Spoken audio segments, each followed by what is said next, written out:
JJ हातरे गला नातीर जीवन। JJ बापा नाती को कला विभत्स हत्या। तंत्र मंत्र गुणी गारेड़ी आउ अंधविश्वास कुफल। दुष्ट आत्मा हटाइबाकू जेजे पांची थिला बुद्धि आउ स्कूटी रे उठाई नहीं मारी देला नाती को। अखारू बाहरिला खंड खंड शरीर। तंत्र साधना बहाना रे नाती को हत्या करिदेला जेजे। उत्तर प्रदेश प्रयागराज रु आसिला छाती थरई देला भली खबर। परिवार उपरु दुष्ट छाया हटाइबा नारे जणे व्यक्ति निज नाती को ठाकुरंक आगरे मारी देइछि। मात्र 17 वर्षर पिला पीयूष मंगलवार सकाळे स्कूल जिबाकू घरु बाहरिथिला, किंतु किछि घंटा परे तार मृतदेह खंड खंड अवस्था रे मिलिथिला। शिल्पांचल रे एक बस्तारू उद्धार होइथिबा शरीर पीयूष बोली चिन्हट करा जाइथिला। उत्तर प्रदेश प्रयागराज रे एकादश श्रेणी छात्र पीयूष ओरफ यश हत्या घटना समग्र सहर को थराई देइथिला।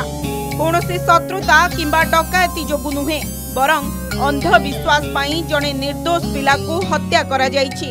हत्याकारी कौनसी बाहर लोक नुहे, बरं तार जणे संपर्कीय जेजे। से पीयूष को तांको निज घरर इष्ट देवतांको सामना रे मारी देइथिला। परे धरा न पड़िबा पाई शरीर को खंड खंड करी नष्ट करने को चेष्टा करिथिला। अभियुक्त जेजे वर्तमान पुलिस हेफाजत रे अछि। गत रविवार दिन पुलिस अभियुक्त को उस्काइथिबा तांत्रिक को मध्य गिरफ्त करिछि।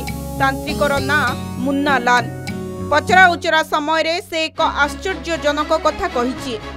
से स्वीकार करिछि सबु कथा। मुख्य अभियुक्त जेजे बापा शरण सिंह को तांत्रिक मुन्ना लाल बुझाइथिला जे पीयूषर बापांको आत्मा तांको घरे पशिछि। ताकू दूर करिबा पाई पीयूष को मारिबाकू पड़िबो। पुणी तार शरीर को खंड खंड करी फिंगी देबाकू हेबो। गत अगस्त 26 तारिख सकाळे पीयूष सबुदिन परी स्कूल को बाहरिथिला, किंतु हठात रास्ता रे निखोज होई जाइथिला। परिवार लोके ताकू खोजिबारे व्यस्त थिले। जेतेबेले अपराह्न सेमाने सूचना पाइले जे शिल्पांचल रे एक बस्ता भितरे एक मनीष शरीर मिलिछि। पुलिस को तुरंत सूचना दिया जाइथिला। पुलिस घटनास्थल रे पहुंचीबा परे मृतदेह को निज हेफाजत को नहीं तदंत आरंभ करिथिला। अंचलर सीसी कैमेरार फुटेज जांच करागला। स्थानीय लोकों को पचरा उचरा भी करा जाइथिला। प्राय 200 सीसीटीवी फुटेज स्कान करिबा परे पुलिस एक स्कूटी देखिथिला। एही स्कूटी सादियापुर बासिंदा प्रॉपर्टी डीलर शरण सिंह थिला।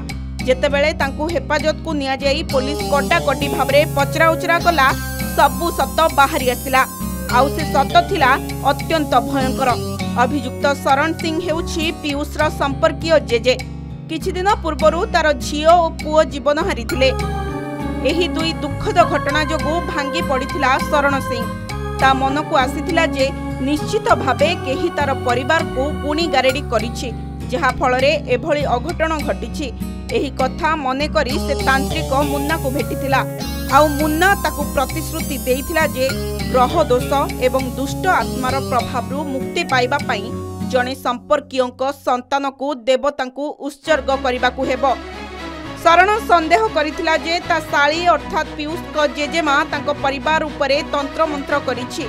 आउ तांत्रिकर कथारे संपूर्ण विश्वास करी पीयूष को टार्गेट करिथिला। 26 अगस्त रे शरण सिंह कौनसी बहाना रे पीयूष को तांको घर को डाकिथिले। पूजा घरे पूर्वरु पीयूष को मारिबा पाई सामग्री प्रस्तुत करी रखा जाइथिला। एठारे से पीयूष को पछरु आक्रमण करी बेहोश करिबा परे एक तकिया सहाय्य रे ताकू श्वासरुद्ध करिदेला। एहा परे एक मारणास्त्र रे पीयूषर मुंड एवं हाथ एवं गोड़ काटी तंत्र पूजा करिथिला। एहा परे मृत शरीरर विभिन्न अंश को पॉलिथिन रे पैक करी विभिन्न स्थान रे फिंगी देइथिला। जेतेबेले शिल्पांचल रे एक बस्ता भितरु पीयूषर खंड विखंडित शरीर मिलिला, पुलिस जोरदार तनाघना आरंभ करि देइथिला।